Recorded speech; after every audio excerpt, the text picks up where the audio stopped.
नमस्कार। मैं प्राध्यापक महिपति शिवदास सद्गुरु गाडगे महाराज कॉलेज हिंदी विभाग में सहायक प्राध्यापक के रूप में कार्यरत हूँ।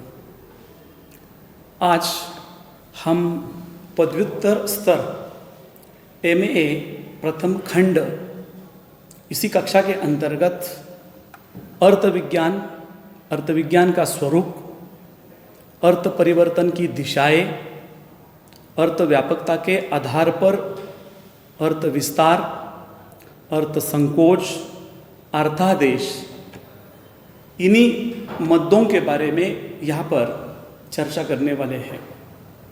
सबसे पहले भाषा विज्ञान के अंतर्गत ये समझ लेना चाहिए कि अर्थ विज्ञान माने क्या, किसे कह दिया जाता है अर्थ विज्ञान। अब इनकी तुलना करते समय हम एक आप लोगों के सामने बात रख देते हैं कि वाक्य के अंतर्गत ध्वनि होते हैं, बोलते समय ध्वनि होते हैं, पद होते हैं, वाक्य होता है। तो भाषा के अंतर्गत ध्वनि, पद, वाक्य ये भाषा के शरीर है। तो ध्वनि, पद, वाक्य के आधार पर उस बात को अर्थ प्राप्त होता है। तो अर्थ माने प्राण है, अर्थ माने आत्मा है। माने ध्वनि, पद और वाक्य ये भाषा का अगर शरीर मानते हैं तो उसी बात का अर्थ, उसी साहित्य का अर्थ आमतौर पर साहित्य की आत्मा है। अब निरुक्त इस ग्रंथ के अंतर्गत यास्क नामक विचारवंत ने अर्थ के संदर्भ में, अर्थ के बारे में अपना मत प्रकट किया है कि जिस तरह ईंधन कितना भी सूखा हो, ईंधन का मतलब होता है कि ऊर्जा, लकड़ियों के सहारे से कहिए, तेल के सहारे से कहिए, डीजल पेट्रोल के सहारे से कहिए, तो मुझे यहाँ पर जो सूखी लकड़ी, इनके संदर्भ में ये ईंधन बता देना है। ये ईंधन कितना भी सूखा क्यों ना हो, लेकिन वह अग्नि के बिना प्रकाश नहीं दे सकता। लकड़ियां पड़ी रही है लेकिन वह अचानक नहीं जल पाती, तो उसके लिए, जलाने के लिए किसी अग्नि की आवश्यकता है, और अग्नि के आधार पर जो हमें ऊर्जा दे सकती है, हमें प्रकाश दे सकती है। उसी तरह अर्थ ज्ञान के बिना यदि शब्दों का उच्चारण किया जाए तो इष्ट प्रयोजन सिद्ध नहीं हो सकता। इसे अर्थ के बारे में, उसकी परिभाषा करने के संदर्भ में कई मत हमारे सामने आ पाते हैं। हम एकाध दूसरा उदाहरण के तहत अर्थ के बारे में विचार यहां पर प्रासंगिक मानते हैं। शब्द और अर्थ का नित्य संबंध स्वीकार किया गया है। माने अर्थ पर आधारित शब्द, शब्द पर आधारित अर्थ, इस तरीके की रचना बनती रहती है। तो शब्द और अर्थ का नित्य संबंध रहता है, नित्य संबंध स्वीकार किया गया है। महाकवि कालिदास ने रघुवंश की तुलना वाणी और अर्थ के साथ कर दी है। वाणी और अर्थ के साथ कर दी है। बिना शब्द के अर्थ की प्रतीति नहीं होती। बिना शब्द ही नहीं तो अर्थ कैसे निकलेगा? अर्थ निकलने के लिए कोई ना कोई लिखावट होनी चाहिए, कोई ना कोई शब्द होना चाहिए, कोई ना कोई रचना होनी चाहिए। तो बिना शब्द से अर्थ की प्रतीति संभव नहीं है, और बिना अर्थ से शब्द निर्माण नहीं। तो दोनों एक दूसरे के साथ मिलजुल कर रहने का काम कर देते हैं। शब्दों से अर्थ, अर्थ से शब्द, और इससे हमें अर्थ की प्रतीति होती है। एक ग्रंथ है, ग्रंथ का नाम है वाक्यपदीय। इसी वाक्यपदीय ग्रंथ के अंतर्गत भर्तृहरि, इसी भर्तृहरि ने कहा है शब्द और अर्थ एक ही आत्मा के दो भेद है। शब्द और अर्थ एक ही आत्मा के दो भेद है, वो समानता के साथ रहते हैं, समान रहते हैं, सदैव साथ साथ रहते हैं। अब अर्थ का ये स्वरूप देख लेने के बाद हमारे सामने शब्द अर्थ के संबंध में थोड़ा सा संबंध भी स्पष्ट कर देना आवश्यक लगता है। विभिन्न कारणों से शब्द और अर्थ इनके अंतर्गत बदलाव आ पाता है। एक शब्द में मैं बता देता हूं आप लोगों को कि पत्र शब्द है। पत्र शब्द का अर्थ है पत्ता। अब यह पत्ता प्राचीन काल में कागज नहीं होता था।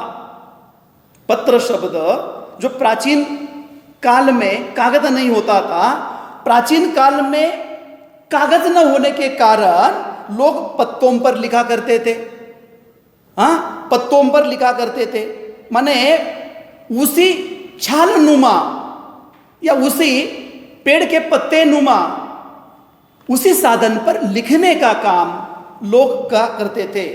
अब एक दूसरा भूर्ज, भूर्ज माने वृक्ष की छाल, जिसे भोजपत्र भी कहा जाता है। यह भोजपत्र किस लिए? लिखने के लिए काम में लाया जाता था। वहां पर लिखावट होती थी, माने यह काम जैसे कि लिखने के हेतु काम में आता था। बाद में उसी भोजपत्र को मात्र पत्र ऐसा कहा गया, मात्र पत्र। अब पत्र का मतलब क्या है? पत्र का मतलब होता है समाचार पत्र, पत्र का मतलब होता है आवेदन पत्र, पत्र का मतलब होता है ताम्र पत्र।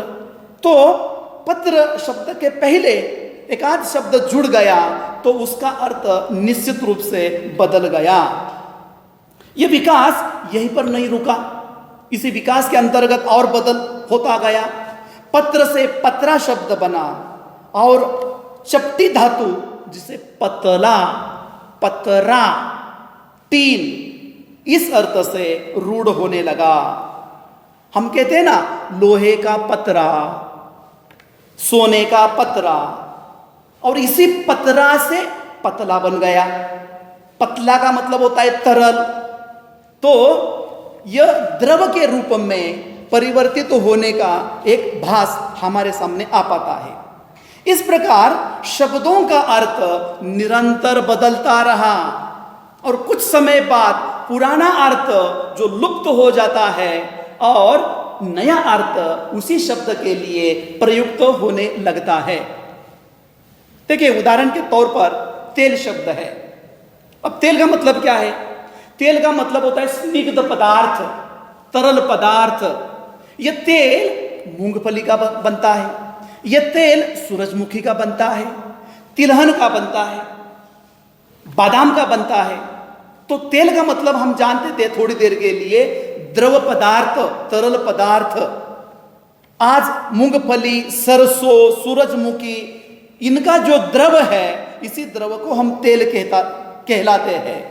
बाद में भूपृष्ठ से, जमीन से मिट्टी का तेल निकलने लगा, मिट्टी का तेल, जिसे किरोसिन, रॉकेल ऐसा कह दिया जाता है। रॉकेल के साथ साथ डीजल है, पेट्रोल है, क्रूड ऑयल है। अब इन्हीं समस्त चीजों को हम तेल इस नाम से जानने लगे। जो स्निग्ध पदार्थ, मुझे बता दीजिए रॉकेल के अंतर्गत कहाँ स्निग्धता है, कहाँ चिकनाहट है, लेकिन तेल इस रूप में वो प्रयुक्त होने लगा। अने देखिए अर्थ के अंतर्गत कैसे धीरे धीरे धीरे धीरे बदलाव, सुधार, परिवर्तन दिखाई देता है। बाद में मिट्टी का तेल भी इसी तेल के परिभाषा के अंतर्गत आने लगा और हर चिकना खाद्य अखाद्य पदार्थ तेल बन गया। खाने वाला हमारा जो तेल होता है स्निग्ध होता है, चिकनाहट होती है, हाँ। लेकिन जब हम तेल की बात केरोसिन के संदर्भ में कर देते हैं तो केरोसिन स्निग्ध नहीं होता है, पेट्रोल स्निग्ध नहीं होता है। देखिए ना, पेट्रोल अगर हाथ पर भी अगर आ गया तो भी तुरंत उड़ जाता है, तुरंत उसका थोड़ी देर के बाद सफेद ऊपर जैसे रंग आने लगता है हाथ पर। वैसे मूंगफली का लगा दिया, वो उड़कर नहीं चला जाता। तो अर्थ परिवर्तन की दिशाओं के संदर्भ में, उसके कारणों के संदर्भ में यहां पर विचार कर देना आवश्यक लगता है। अब परिवर्तन निश्चित रूप से दो तरीकों के आधार पर, दो दिशाओं के आधार पर बनता रहता है। एक होता है अर्थ की व्यापकता और दूसरा होता है अर्थ की श्रेष्ठता अथवा हीनता। अर्थ की व्यापकता, व्यापक रूप से, विस्तीर्ण रूप से, तो व्यापकता के आधार पर इसी अर्थ के तीन विचार हमारे सामने आ जाते हैं, तीन दिशाएं हमारे सामने आ जाती है कि अर्थ व्यापकता के आधार पर अर्थ विस्तार माने वृद्धि, वाढ़, अर्थ संकोच माने सिकुड़न, कमियां, और अर्थादेश बिल्कुल अलग, जो अर्थ पहले शब्द दिया था बिल्कुल। तो एक एक का हम यहां पर उदाहरण के आधार पर विचार करेंगे। सबसे पहले है अर्थ विस्तार। तो अर्थ विस्तार का मतलब क्या है? स्पष्ट है, जो शब्द है, शब्द का जो अर्थ है उसी अर्थ का विस्तार हो गया है, उसकी वाढ़ हो गई है, उसमें वृद्धि हो गई है। तो हम ऐसे कई शब्द लिख देते हैं, शब्द देख लेने से पता चलेगा कि निश्चित क्या हो रहा है। एक शब्द है कुशल, तो कुशल शब्द का अर्थ है कुशा लाने वाला। अब कुशा क्या होता है? कुशा होता है, यह एक वनस्पति है, और यह वनस्पति जब पूजा अर्चा, पूजा पाठ कर दिया जाता है तो उस अवसर पर यह कुशा नामक वनस्पति प्रयोग में लाई जाती है। कुशा लाने वाला, उसे हम कह देते हैं कुशल, एक पवित्र वनस्पति, और जिसका प्रयोग यज्ञ में, पूजा पाठ में होता रहता था। अब इसे आमतौर पर कुशा वनस्पति के भांति और भी ऐसी कई वनस्पतियां दिखाई देने लगी। क्या सभी दिखाई देने वाली वनस्पतियों को कुशा कह देना सही है? इस पर विचार कर देना जरूरी है, जिसका प्रयोग यज्ञ, पूजा पाठ के अंतर्गत, लेकिन कुशा लाने के लिए विवेक और दक्षता की आवश्यकता होती है, और इस गुण के कारण कुशल का बाद में अर्थ निपुण या दक्ष हो गया, निपुण या दक्ष। अब खाना बनाने में वो कुशल है, देखिए वाक्य कैसा है, खाना बनाने में वो कुशल है, गाड़ी चलाने में वो कुशल है। तो ऐसे वाक्यों में कुशल व्यापक अर्थ में प्रयुक्त होने लगा। एक शब्द मैं बता देता हूं, प्रवीण। प्रवीण, प्रवीण का मतलब क्या है? प्रगत विनायाम। प्रगत विनायाम माने वीणा बजाने में माहिर, वीणा बजाने में महत्वपूर्ण, जिन्हें वीणा बजाने का अच्छा ज्ञान है उसे प्रवीण कह दिया जाता है। लेकिन आज प्रवीण वीणा बजाने तक सीमित रहा है क्या? नहीं, वह वीणा बजाने तक सीमित नहीं रहा। तो यह प्रगत, निपुण के अर्थ का वाचक बन गया।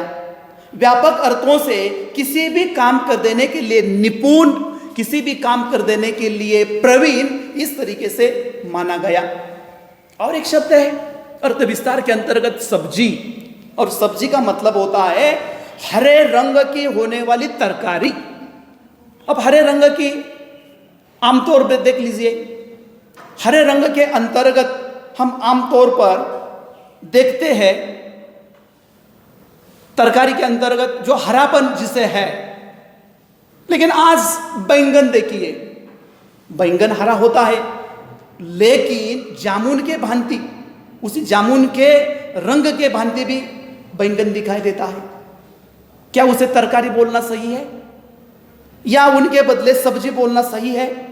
अब आलू ले लीजिए, आलू तो गेहुए रंग का होता है, हरा कहाँ होता है, लेकिन उसे आलू को भी सब्जी, तरकारी इस रूप से मान्यता मिल गई। टमाटर, हाँ ठीक है, जब वो टमाटर छोटा होता है, जो पका नहीं होता है, तब तक उसे हरा रंग होता है, हम मानते हैं। लेकिन जब यह टमाटर, उसकी अवस्था पूर्ण होती है, तो उसे हरेपन से लाल रंग तक चला जाता है। तो टमाटर यह हरा कहाँ रहा? इस तरीके से शलजम, गाजर आदि सब्जियां हरी नहीं होती, लेकिन उसी उसी वनस्पति को, उन्हीं वस्तुओं को हम तरकारी के रूप में, सब्जी के रूप में मान लेते हैं। माने सब्ज इसका मतलब हरा था, लेकिन कालांतर में इसके अंतर्गत बदलाव आता गया। एक शब्द है स्याही। स्याही का मतलब होता है काले रंग की। हाँ, स्याही इसका मतलब है काले रंग की। आज स्याही के अंतर्गत देखिए, हरे रंग की होती है, नीले रंग की होती है, लाल रंग की होती है, पीले रंग की होती है। तो क्या ये रंग के अनुसार वह स्याही बन गया?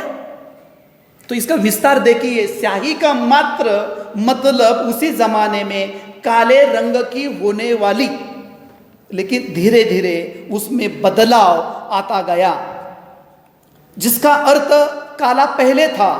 स्याही काली होती है, परंतु अब नीली बन गई, पीली बन गई, लाल बन गई, हरी बन गई, और इस तरीके से स्याही के अंतर्गत विस्तार होता गया।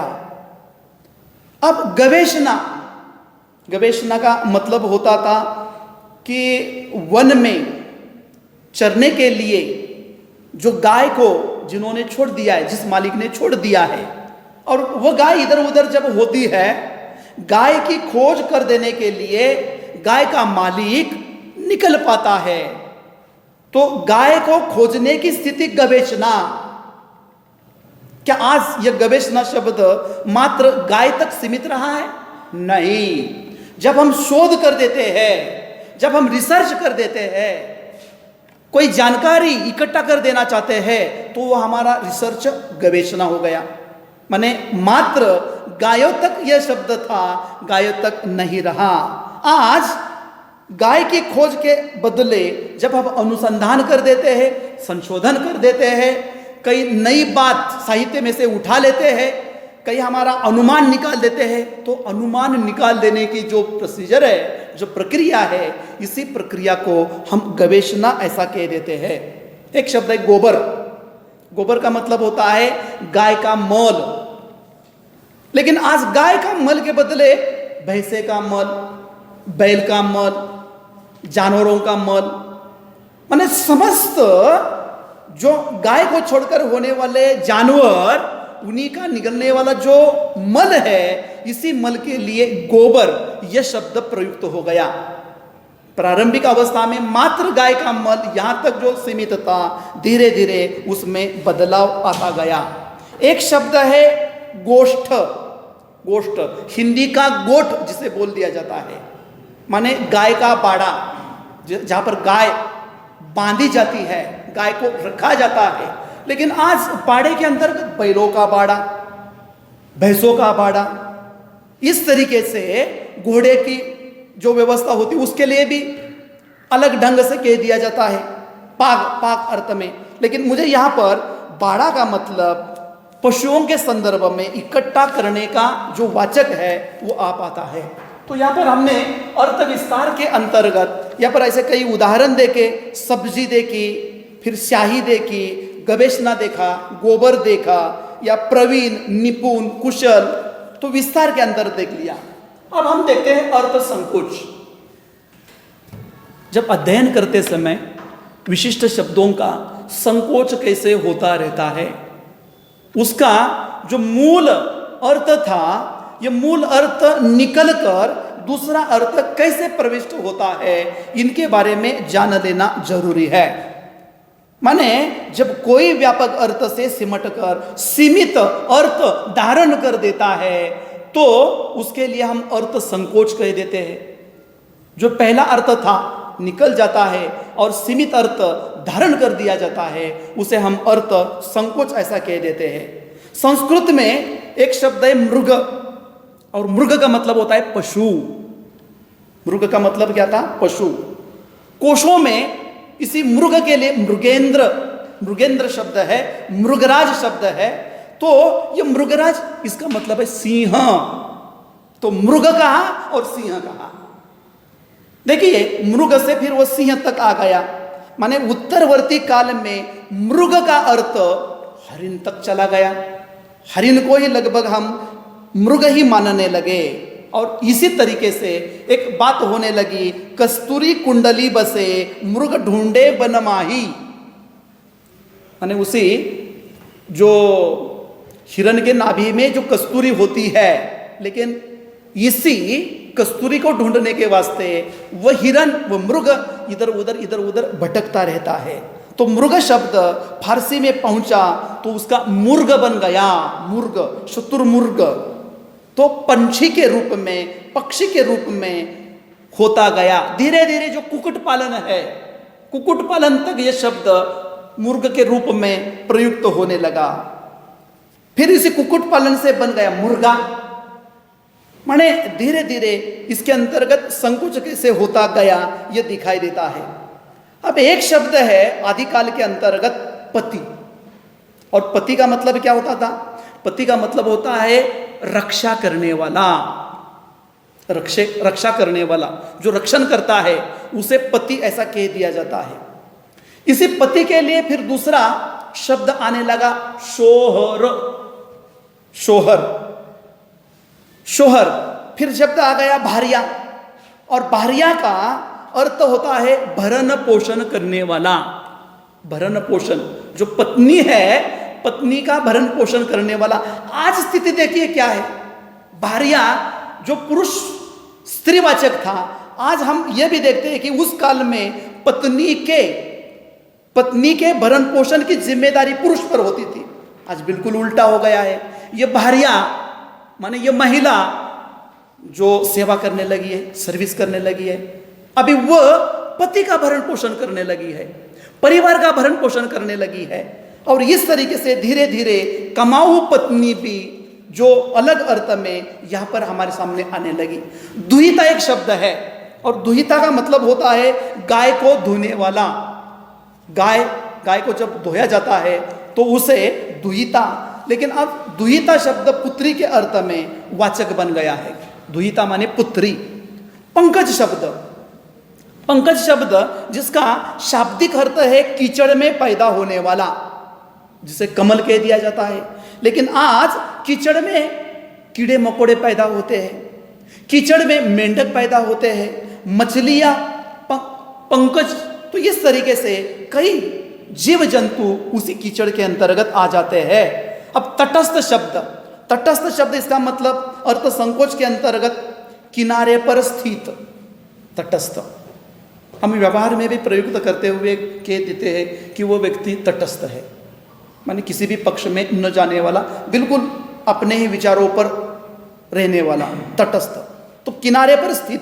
अब देखिए, एक आध व्यक्ति उसी सागर में डूबने लगा है, देखिए वो डूबने लगा है, तो जो खड़ा हुआ व्यक्ति है उन्होंने असल में उसे बचा देना जरूरी है, लेकिन नहीं, वो कैसे होता है? तटस्थ अर्थ में। माने यदि कोई व्यक्ति डूब रहा है तो देखने वाला उसे बचाने का प्रयास करेगा, किंतु यह अनजान आदमी इतना देखकर भी किनारे पर खड़ा रहने का ही काम करेगा, उसे हम तटस्थ। उस तरीके उदासीन, तटस्थ का ही मतलब उदासीन इस अर्थ में प्रयुक्त हो गया। हम इसके साथ तीसरी जो पद्धति है अर्थादेश के बारे में थोड़ा विचार कर देंगे। तो अर्थादेश, जब किसी शब्द का अर्थ पूर्णता परिवर्तित होता है, पूर्ण बदलता है, उसे हम अर्थादेश कह देते हैं। माने वैदिक भाषा में असुर शब्द जो देवता के रूप में प्रयुक्त हुआ था, अब देवता के रूप में प्रयुक्त होने वाला बाद में जो राक्षस के अर्थ में पैदा होने लगा, अर्थादेश बिल्कुल पूरा उसका अर्थ परिवर्तित हो गया, राक्षस वाचक बन गया। अब नन्न समाज के भांति देवता के लिए सूर शब्द प्रचलित हो गया, संस्कृत का भद्र श्रेष्ठ वाचक बन गया, और भद्दा, असुंदर, कुरूप इस अर्थ से आ गया। अब जैसे यहाँ पर मुग्धा माने भोलेपन के अनुसार मोही, भोला, मासूमियत, इसी अर्थ में आने लगा। फिर धीरे धीरे इसके अंतर्गत बदलाव आता गया। मराठी में तो राग शब्द क्रोध का पर्याय है, या यंत्रणा जो संस्कृत के अंतर्गत मशीन के तौर पर, लेकिन यंत्रणा मराठी के अंतर्गत अलग ढंग से प्रचलित हो गया। या यंत्रणा इसके अंतर्गत हिंदी में पीड़ा के अंतर्गत, वाटिका माने बाड़ी, छोटा बगीचा, बंगला में घर, तो ऐसे कई शब्द के अंतर्गत बदलाव, परिवर्तन या विस्तार इसी के अंतर्गत होता गया। तो मित्रों, आज हम अर्थ परिवर्तन के अंतर्गत जब कारणों की चर्चा कर देते हैं, तो कारणों की चर्चा के अंतर्गत आमतौर पर अर्थ विस्तार जो देखा जाता है, माने सीमित अर्थ का विस्तार छोड़कर व्यापक अर्थ में उसी शब्द के लिए कई शब्द मिल पाते हैं। अर्थ संकोच के अंतर्गत विस्तार से उल्टापन जब पैदा होता है, विस्तार से उल्टापन पैदा होता है, तब उसी वाक्य के अंतर्गत संकोच निर्माण होता है। अर्थादेश के अंतर्गत जब पूर्णता अर्थ उसका बदल जाता है, तो उस अवसर पर अर्थादेश, यह जो बात है, ये बात समाप्त होती है। तो मित्रों, मुझे यहाँ पर अर्थ परिवर्तन के अंतर्गत इन तीनों बातों पर विचार कर देना आवश्यक था। अब इसी अर्थ परिवर्तन या अर्थ विज्ञान के अंतर्गत परिवर्तन के जो कारण है, इन्हीं कारणों के संदर्भ में हम अगले व्याख्यान के दरमियान विचार कर लेंगे। धन्यवाद।